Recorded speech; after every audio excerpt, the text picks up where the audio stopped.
Hello there and welcome to another cool smartphone video with me, Gary.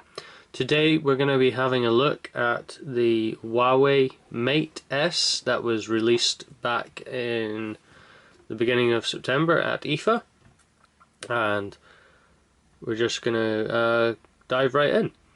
So as you can see here, I have got a lock code, but I've also set up the fingerprint.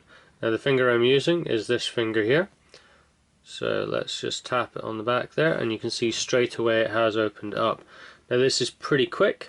I've been pretty impressed with the fingerprint sensor. I haven't had any misreads, or many misreads, nowhere near as many as I was getting with the OnePlus 2. So the phone runs a version of Android 5.02, I believe, and it is also running the skin of Emotion UI on the top of it. So if we now tap down here, I had the settings opened recently, so we'll pop in and have a look. As you can see there, it's EMUI 3.1, and we're running a high silicon Kirin 3.935 with 3 gig of RAM, and this is the 32 gig version. And it's actually 5.11, not 5.02. Apologies for the misnomer there. This is currently running on the EE network, and I have been using it as my main device with said SIM card. Now while we're in the settings, there's a couple of little things in here that are not available in typical Android settings. First things first, you do have the ability to search settings. And then when you dive into various different features, such as the more data settings, you've got Link Enhance, which will enhance your signal and your Wi-Fi networks and make it easier to find and connect to them. Home screen style allows between a simple and a standard. Standard is your normal EMUI, and simple is large buttons, no widgets as far as I'm aware. Tap and pay is built in, and you've got notification manager, you've got protected apps. This is something that's very relevant on all Chinese devices. Under apps, you've got the ability to go in and configure your call, your message and email, and you've also got the ability to see what they call networked apps. Now networked apps are how the apps are using the data available. So you can actually dictate whether or not an app can use mobile data or Wi-Fi or both. Quite a nice touch and quite a good way of saving data. And here you've got some smart assistants instructions, such as the one-handed UI, dual window, and navigation bar switch, and motion control as well. In here you've also got the ability to enable various different features. So smart cover I do have turned on, as I do also have the Huawei smart cover, which I have been using, and it will unlock the screen when you open it. And then a couple of other bits and pieces. Let's just check on update just to make sure there isn't any updates available. Now I'm not connected to Wi-Fi. This is also a little bit different. You have a different notification drawer from usual, and your shortcuts is a little bit different. So let's go in and have a look at the Wi-Fi, and it has now connected, or it just disconnected there. So we'll now go back and check the update, and I believe there will not be any updates available. And you can ask it to do local updates off an SD card, or package updates and various things like that, so quite handy. Coming out of the settings, we have our EMUI launcher here. Now this has developed slightly from previous Huawei devices I've tested, in the way that you now have the ability to add widgets. So you can see up here we've got a weather widget, we have a music widget here, the Google search widget. You've still got folders in a very similar manner to how they were before, and you've still got every icon displayed due to the lack of an app drawer. I still prefer the app drawer style, so I'm a bit remiss about the fact that isn't there, but I have learned to cope with it. Now you can see there that it has just had that little mirror effect over some of the apps. Now what this indicates is that these are new apps on the phone, so it's a useful way of finding what your new apps are. And it's a nice little touch that they've added in here. All these other ones on this page I have used. I also have played around with the Google Now launcher on here, and it works perfectly well. The only thing is, and I'll open it just to show you, the only thing that's in here that I did have issue with is the fact that the Google App Launcher, although it will allow you to use a more Google-esque interface, the icons are still redesigned in Huawei's icon set, which isn't the end of the world, but I just prefer the way that the Google icons as pure icons. So you can see there is some preloaded content here, Todoist being one of them, and then you've got a Vmall, which is their own web store, and there's a couple of games preloaded on here, and some other bits and pieces. The preloaded content can all be deleted, which is nice to see. However, again, I would just prefer it wasn't there. But hey, nothing's perfect in this world, so at least you do have the ability to get rid of it.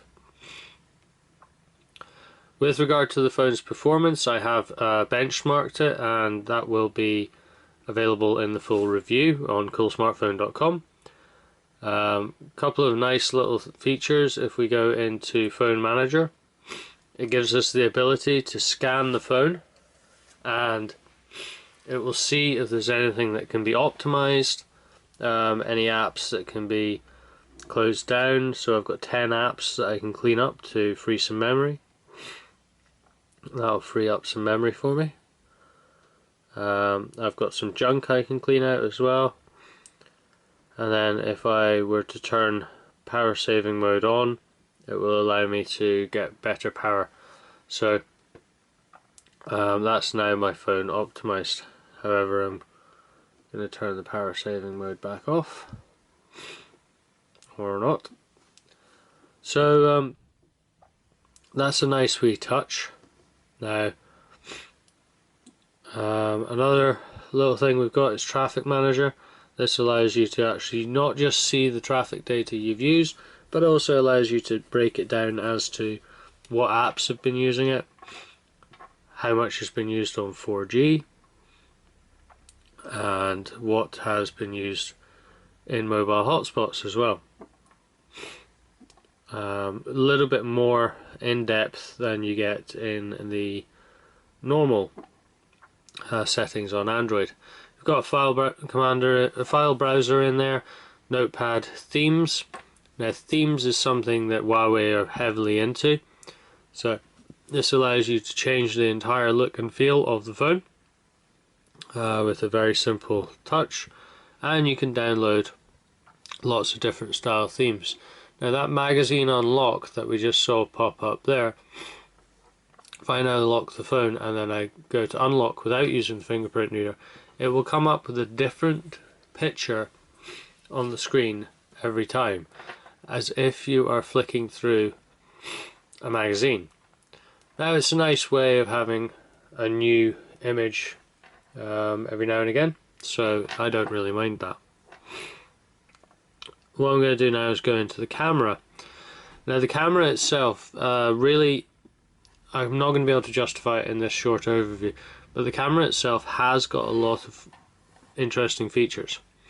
You can see that the autofocus is pretty good at picking up things, but you've also got various different modes. So you've got light modes, light painting there, which will allow you to pick up various things such as car trails, silky water, light graffiti, star track. This has all been seen on previous Huawei devices. Beauty mode will enhance your skin, so to speak. So let's ramp that up to 5, up to 10. We're just going to take a picture there, which will be quite tricky.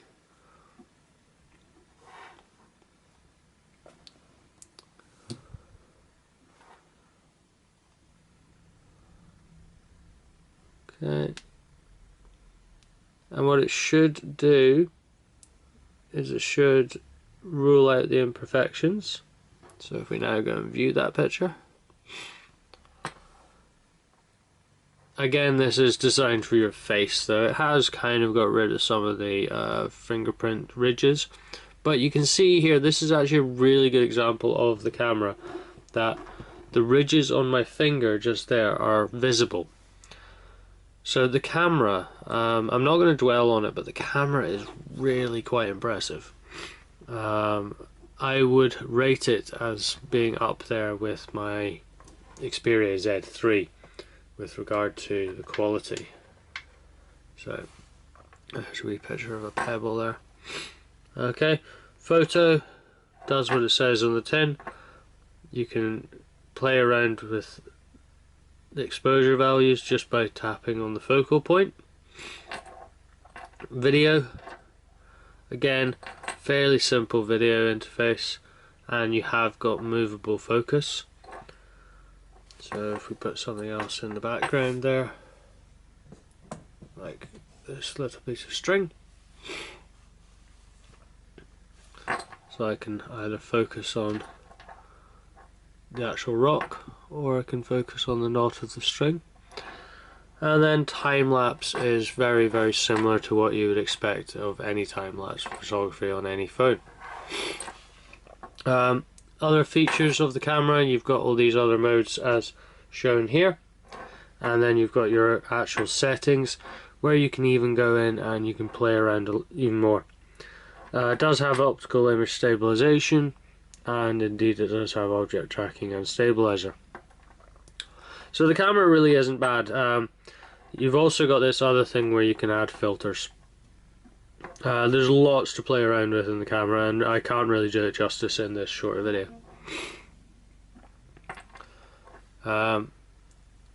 There's your notification management there.